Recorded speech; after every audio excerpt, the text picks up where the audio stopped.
दिव्य शरीर का एहसास करते रहिए।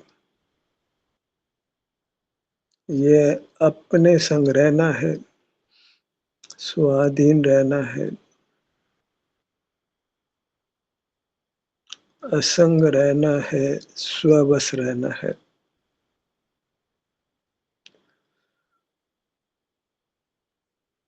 यही मोक्ष का मार्ग है, जहाँ स्वसंवेदन के समय पर का संग नहीं है,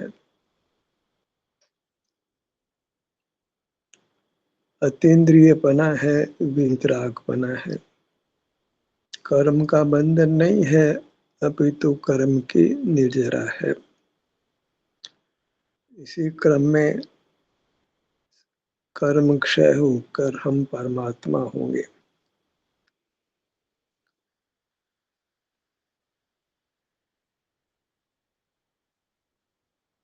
साधक स्ववश रहता है, बाधक जीव परवश रहते हैं। अपने आश्रय से जीना, अपनी मूर्त के आश्रय से जीना, वह स्ववश जीना है, असंग जीना है। बहिर्मुख रहना वही पराश्रित जीना है, पराधीन जीना है, परवश जीना है। संसार में दो प्राणियों के भी परिणाम एक से नहीं होते, अवस्था एक जैसी नहीं होती, क्योंकि कर्म अनेक प्रकार का है। दो मच्छर भी एक जैसे नहीं मिलते, दो मक्खी एक जैसे नहीं मिलती, दो कबूतर एक जैसे नहीं मिलेंगे, दो उदगल की रचना एक जैसी नहीं होगी, दो चम्मच एक जैसी नहीं होगी। हम भले ही उनमें भेद को पकड़ नहीं पाए, पर संसार का स्वरूप ही ऐसा है कि दो उदगल भी एक से नहीं होते, दो संसारी प्राणी भी एक जैसे नहीं होते। तो हमारे समान कोई दूसरा जीव होगा ही नहीं, तो मैत्री भी बराबर नहीं हो सकती है, और दो जीवों का भी संग सदा नहीं हो सकता है। न तो सदा संग हो सकता है, न सदा परिणाम मिल सकते हैं। एक जैसे होते ही नहीं है तो मान अपमान, छोटे बड़े का परिणाम, हीनाधिकता का परिणाम आकर आकुल व्याकुल करेगा ही। और संग सदा नहीं रहेंगे, इसलिए वियोग का दुख भी होगा ही। संसार हर प्रकार से दुख रूप है, पूर्ण सुख रूप कदापि नहीं है। इसके विपरीत देखें तो मुक्त जीव सब 100% समान होते हैं। कर्म का संबंध मिटा, जीव की जाति एक ही है, तो सब क्षेत्र से और परिणाम से 100% एक जैसे होते हैं। यहाँ लाख उपाय करें संसार में तो न दो पुद्गल एक जैसे होंगे, न दो जीव एक जैसे होंगे। एक ही माता पिता के द्वारा उत्पन्न संतान एक जैसी नहीं होती, दोनों के विचार एक जैसे नहीं होते, एक ही परवरिश में पले हुए बच्चे एक जैसे नहीं होते। फैक्ट्री में दो चीजें एक जैसी नहीं बन सकती। कितने संसार में विविधता है, और जहाँ विविधता है वहाँ विकल्प है, तुलना है, अशांति है। तो हमें किसी के संग नहीं रहना है। पुद्गल तो असमान जाति है ही, अन्य संसारी प्राणी भी हम जैसे नहीं है, इसलिए असमान जाति है। वैसे भी हम स्व हैं और वे पर हैं, तो समान जातिपना नहीं होता है। सिद्ध भगवंत भी एक दूसरे के लिए पर हैं, पर वे तो एक दूसरे के ज्ञान के विषय बनते ही नहीं है। सिद्ध जीव सर्वथा असंग हो गए हैं अनंत काल के लिए। कोई पर पदार्थ उनके ज्ञान का विषय नहीं बनता है, उनको ज्ञान ही नहीं होता है। इसलिए ज्ञेय होने का प्रश्न ही नहीं है। केवल सुख, परम सुख, उत्तम सुख, उसी जाति का सुख जब अपने अंग उपांगों का एहसास करते हमको मिलता है। सिद्ध भगवान की जाति का सुख हम भुगते हैं जब अपने शरीर के किसी भाग पर होते हैं। तो उतने तो हम सिद्ध परमात्मा भी संसार अवस्था में ही हो जाते हैं। वीतराग समान होते ऐसा कहा, मानी सिद्ध भगवान जैसे हो जाते हैं पूर्णतः, यानी आंशिक रूप से। अंश को हमने पहचाना तो फिर उस अंश का उत्तम जानकर ग्रहण करते हैं, तो फिर सुख की बढ़वारी होते होते सुख की पूर्णता हो जाती है और फिर 100% सिद्ध परमात्मा समान हो जाते हैं। अभी वर्तमान मान्यता से तो आदिनाथ भगवान बड़े हैं, महावीर स्वामी कद में छोटे हैं। यहाँ तक कि कोई परमात्मा खड्गासन है, कोई परमात्मा पद्मासन है। श्वेतंबर मान्यता से कहे तो कोई परमात्मा स्त्री के आकार भी है। मुक्त अवस्था में भी समानता नहीं है तो कैसे मुक्त अवस्था है। शुद्ध जीव भी एक समान नहीं है तो कैसी शुद्धता है। लोक में तो शुद्ध पदार्थ एक जैसे ही होते हैं मोटे रूप में।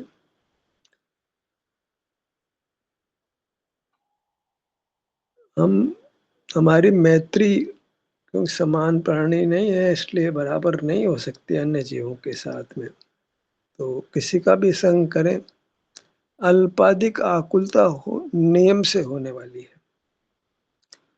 सिद्ध अवस्था में तो हम किसी के संग रह ही नहीं सकते हैं, क्योंकि हमारे ज्ञान का भी कोई ज्ञान ही नहीं होता तो ज्ञेय भी नहीं होता, आप ही होता है।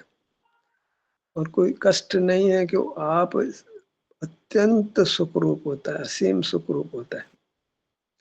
कोई वांछा नहीं, कोई राग नहीं, कोई चाह नहीं, कोई वेदना नहीं। अद्भुत उत्तम स्थिति है। इस सुख की तुलना सारे संसारी प्राणियों के अतीन्द्रिय सुख को मिला दे तो भी नहीं होगी। संसारी प्राणियों को अनुभव में जो सुख होता है उसको सबको जोड़ दें तो भी एक सिद्ध परमात्मा के सुख के समान नहीं होगा। कैसा सिद्ध परमात्मा का सुख होता है, वह सुख हमको मिलेगा, गारंटी से मिलेगा, अनंत काल तक मिलेगा। बस जो अब करते आ रहे हैं वही करते रहना। जो निर्देश दे रहे हैं हमारे डिफरेंट साथी, बस उसी निर्देश को फॉलो करना है।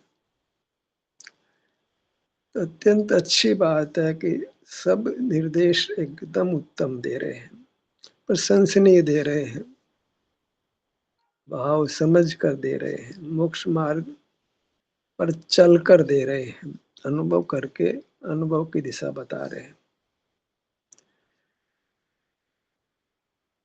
कोई रटे रटाया कोई नहीं बोलता है, सब अपने अंगों पर ध्यान लाकर फिर उस अंग पर आने का उपदेश देता है। स्वयं मोक्ष मार्ग पर चलकर मोक्ष मार्ग पर चलने का उपदेश देता है। जब अपने ध्यान को अपने ललाट पर लाता है, सिर पर लाता है, हाथ पर लाता है, पाँव पर लाता है, अंगुली पर, अंगूठे पर, ऐसे अपना ध्यान विचरण करते हुए बोलता है। हालांकि समय भेद रहता है, लगता है हमको कि सब कुछ एक साथ हो रहा है, तो हमारी ग्रहण शक्ति अत्यंत स्थूल है। संवेदन के समय बोलना नहीं है, बोलने के समय संवेदन नहीं है, सुनने के समय संवेदन नहीं है। परिणाम में ऐसा ही कुछ अद्भुत है कि दो अलग-अलग कार्य अलग-अलग समय में होते हैं।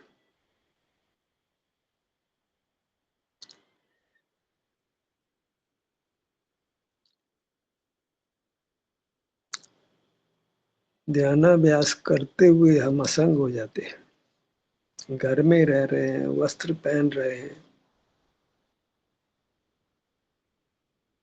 वो आसन में कोई पद्मासन नहीं है। लेकिन जिस क्षण हमने अपने शरीर के किसी भाग का एहसास किया, वो क्षण हम परमात्मा जैसे होते हैं। परमात्मा तो नहीं, परमात्मा जैसे होते हैं। यानी वीतराग दशा होती है, रागादिक परिणाम नहीं है, पराश्रय नहीं है, इंद्रिय ज्ञान नहीं है, कोई विचारना नहीं है, कोई बोलना नहीं है, कोई काय चेष्टा नहीं है, और यहाँ तक कि श्वासोच्छ्वास नहीं है। और कितनी समानता चाहिए।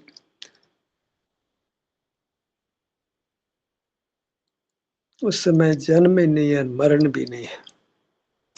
मानो दसों अशुद्ध प्राण नहीं है जब हम शुद्ध प्राण से जीते हैं।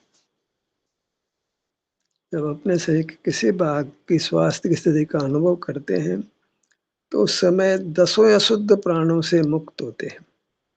कितना बड़ा, कितना उत्तम अनुष्ठान है। इसकी कितनी महिमा हम कर सकते हैं।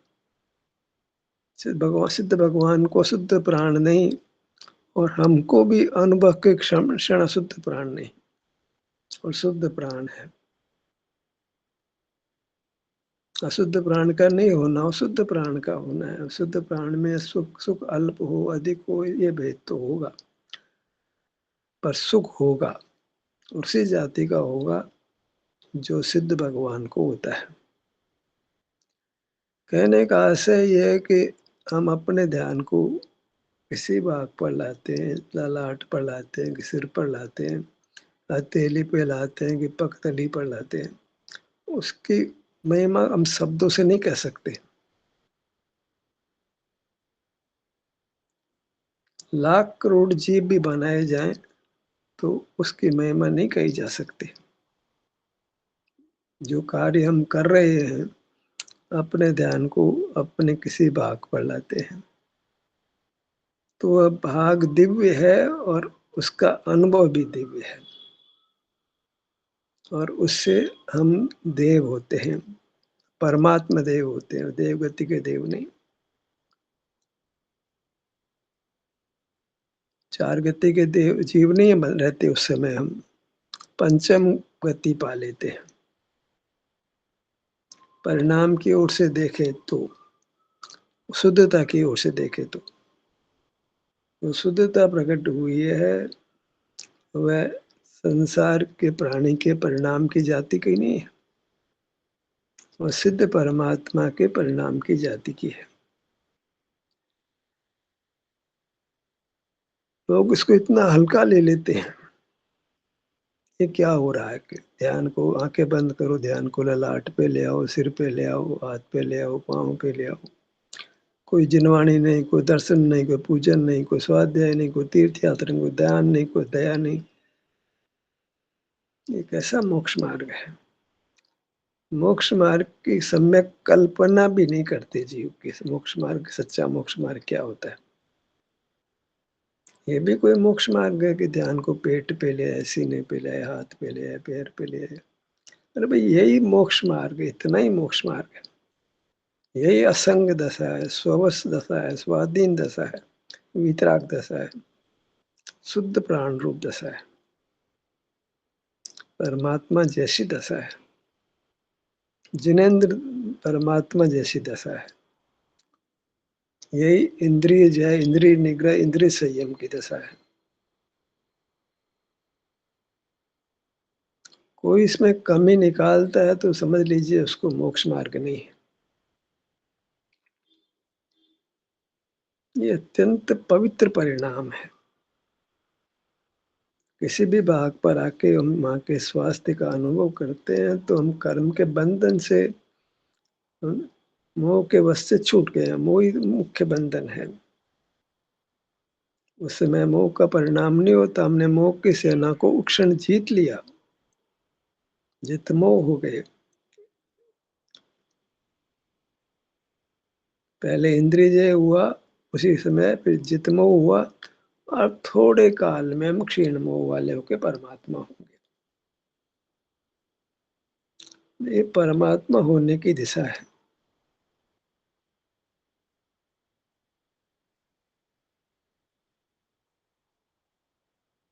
पहले बोलते थे आत्म भवन भावता जीव लय केवल सुख रे, पर कितने जीवों को भाव वासन नहीं उस बात का। आत्म भवन की भावना, या आत्म भवन है मनुष्य कार्य, आत्म भवन है उसकी भावना, माने उसके अनुभव रूप रहना, उससे जीव केवल सुख को प्राप्त करता है। वो तो श्रीमद राजचंद्र तो केवल ज्ञान बोलते हैं। वो सारा ही मुनि पंडित केवल ज्ञान रट लगाए बैठा है।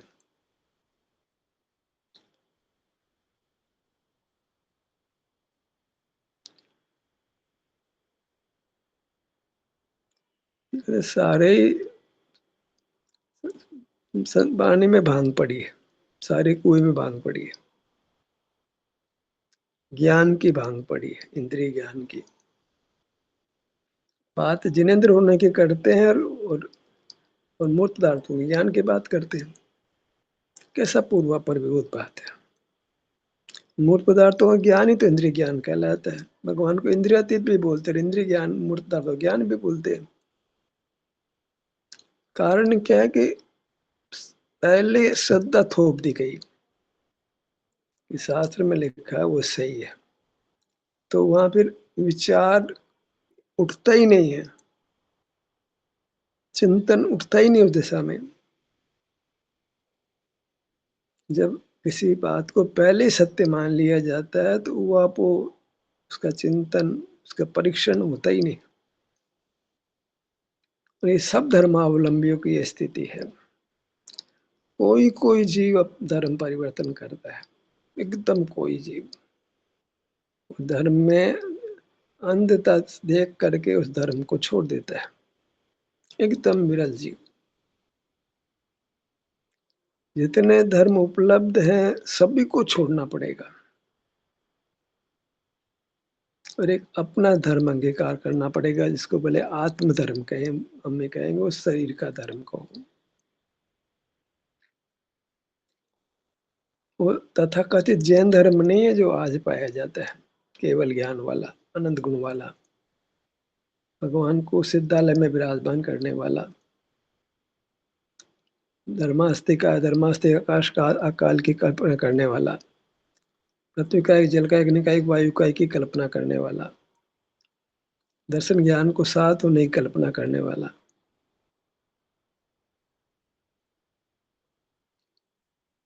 एक सहज ज्ञान की कल्पना करने वाला, ज्ञान गुण की कल्पना करने वाला, अनंत गुण की कल्पना करने वाला,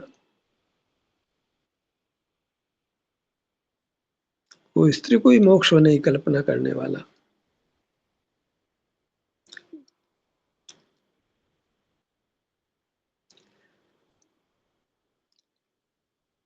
कोई पात्रता भी होती है।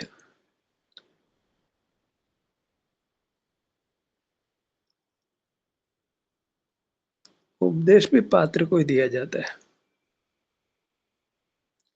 और पात्र जीव भी परमात्मा सा को प्राप्त करता है। जहाँ वज्र सब नाराज संगन नहीं है, वो जीव उस भाव में मुक्ति का पात्र नहीं है। और नया वज्र सब नाराज संगन किसी भी व्यायाम से, आसन से प्राप्त नहीं किया जा सकता है। तो जन्म से ही वज्र सब नाराज संगन लेकर आया है, वही जीव उस सामर्थ्य वाला है जो अपने में ठहर कर कर्म क्षय कर परमात्मा हो सकता है।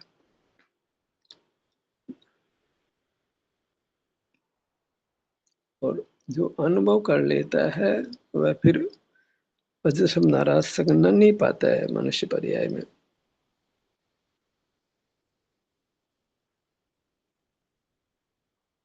मुक्ति के योग्य होता है, समसुर संस्थान ही पाता है, यद्यपि समसुर संस्थान होने की आवश्यकता नहीं है। 3 संस्थानों से मोक्ष हो जाता है, सागम का लेख है। समसुर संस्थान होने की आवश्यकता नहीं है। तो क्या मतलब निकला, इसका संस्थान अति सुंदर नहीं है, समदृष्ट नहीं है, वह भी उसी आकार में सिद्ध भगवान बन जाएगा, बताओ। सिद्ध भगवान भी सुंदर नहीं होंगे फिर आकार की अपेक्षा। उसी आकार में अनंत अवस्था को प्राप्त करेगा जो समदृष्ट नहीं है, और परसिद्ध अवस्था को प्राप्त करेगा।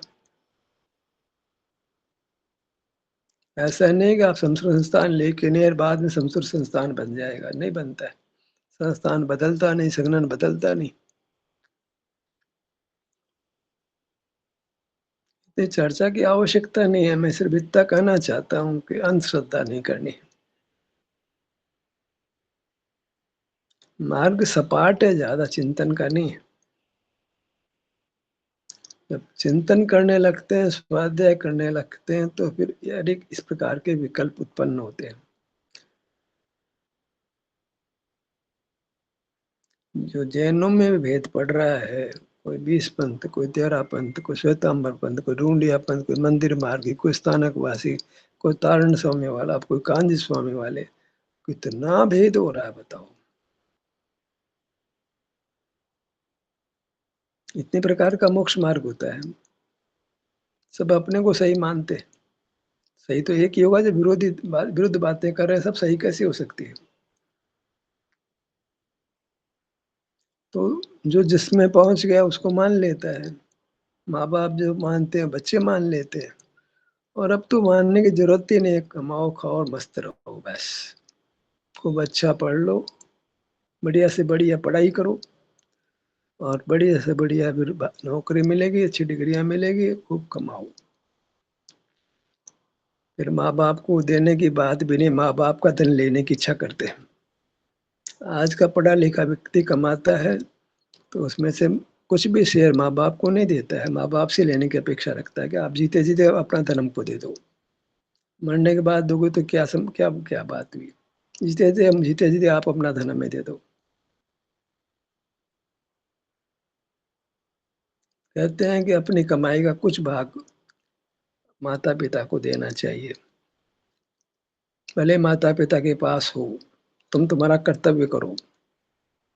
माँ बाप उस पैसे का कुछ भी करें, पुत्र का तो कर्तव्य है, वो कहे कि आप कुछ भी करो, हमें इतना पैसा आपको देना है। आपने हमें बड़ा किया है, नहीं तो हम बड़े नहीं होते। तो हमारा कर्तव्य बनता है कि जो कुछ हमसे स्व उपार्जित है, उसमें कुछ हिस्सा हम आपको देंगे, और आपसे लेने की बात तो सोचेंगे भी नहीं। वो जो अपराध होगा। खूब कर लिया आपने, हमारी हमको बड़ा कर दिया, अब इससे अधिक हम आपसे कुछ चाहते नहीं। चलो, इस व्यवहार सुंदर कब होता है? जब हम मोक्ष मार्ग में प्रवर्तते हैं। अन्यथा व्यवहार समीचीन नहीं हो सकता है। भले ही मुनि बन जाए तो भी सच्चा व्यवहार नहीं होगा। क्यों? निश्चय नय के बिना, निश्चय मोक्ष मार्ग के बिना व्यवहार मोक्ष मार्ग नहीं हो सकता है। एक गड्ढा ही उल्टा रखा गया तो सारे गड्ढे उल्टे रखे जाएंगे। तुम कितना ही त्याग लो, अनुभव तुमको नहीं हुआ है तो उस त्याग का तुम भले मूल्य करो, किसे पुण्य बनता है। पर जहाँ मिथ्यात्व का पाप बनता है, वह क्या पुण्य का क्या कर लेगा? मिथ्यात्व सब पाप को पुण्य, सब पुण्य को पाप कर देगा। जहाँ दर्शन मोह कर्म है, वहाँ कैसा पुण्य बंध? वो दर्शन मोह सबको खलास कर देगा। इतना तीव्र मतलब खोटा बंद करता है दर्शन मोह, कि वो पुण्य प्रकृति को भी पाप प्रकृति में बदल देगा। दर्शन मोह समान कोई अंधकार नहीं। जहाँ एकत्व की मान्यता है, कर्ता परद्रव्य के साथ एकत्व, परद्रव्य का भोक्तृत्व, परद्रव्य का स्वामित्व, और सबसे पहले परद्रव्य का ज्ञातृत्व को जहाँ स्वभाव माना जा रहा है, फिर तुम्हारे क्रियाकांड से कुछ भी मिलने वाला नहीं। तुम चाहे अनंत बार द्रव्य लिंग मुनि लो आप, जब ज्ञाता के संबंध बनाते हो, अपने को ज्ञाता बनाते हो, पर पदार्थ को स्वाभाविक ज्ञेय और प्रमेय शक्ति उसमें है, तो फिर तुम अनंत बार मुनि बनो तो तुमको सम्यक ज्ञान भी होने वाला नहीं। मोक्ष मार्ग होना, मोक्ष होना तो बहुत दूर की बात है।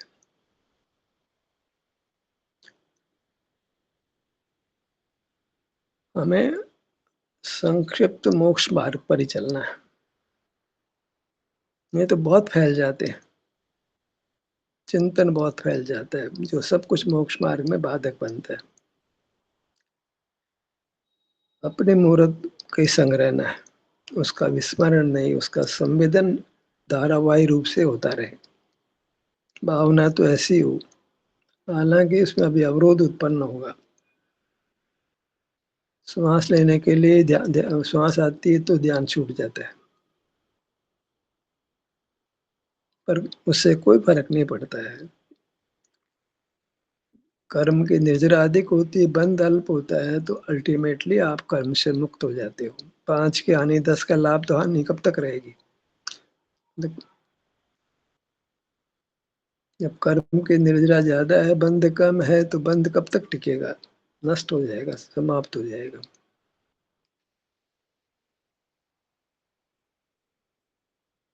आप तो अपना कर्तव्य निभा ही रहे होंगे, भीतर बाहर की स्थिति बनाई जा सकती है। देखते ही हैं, जो कार का ड्राइवर होता है, साथ बैठे पैसेंजर से बात कर लेता है, लेकिन सड़क की सावधानी छोड़ता नहीं है, वो नहीं तो एक्सीडेंट हो जाए। सड़क के प्रति तो बिल्कुल जागरूक रहता है, बात तो कर लेता है, लेकिन सड़क के प्रति जागरूकता को बिल्कुल नहीं छोड़ता है।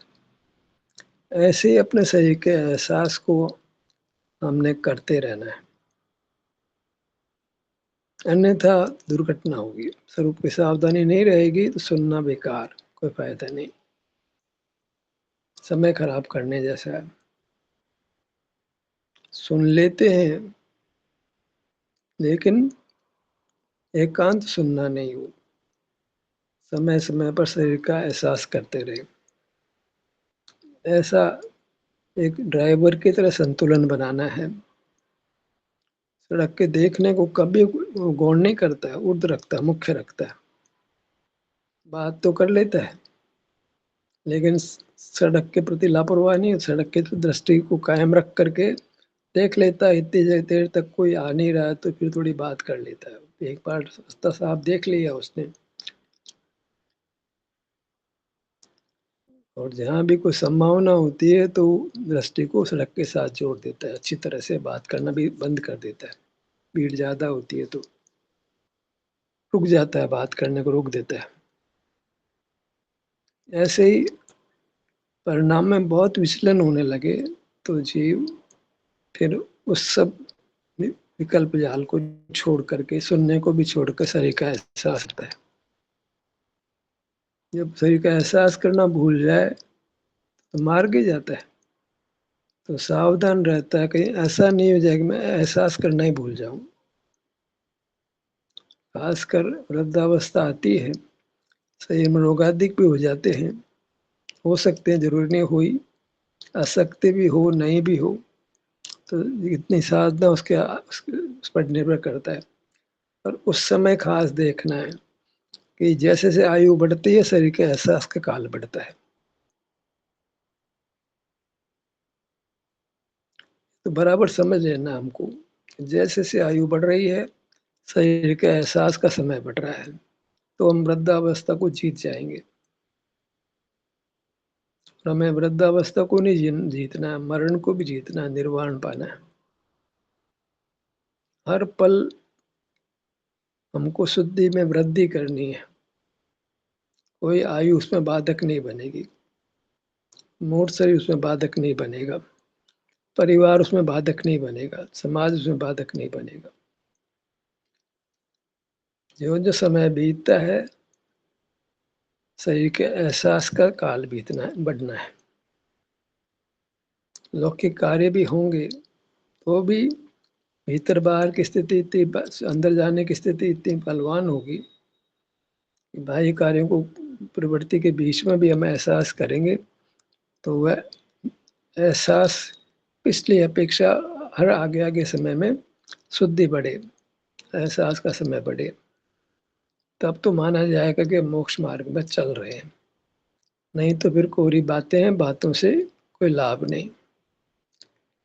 ध्यान का सत्र यही समाप्त होता है। आपकी सहभागिता के लिए धन्यवाद।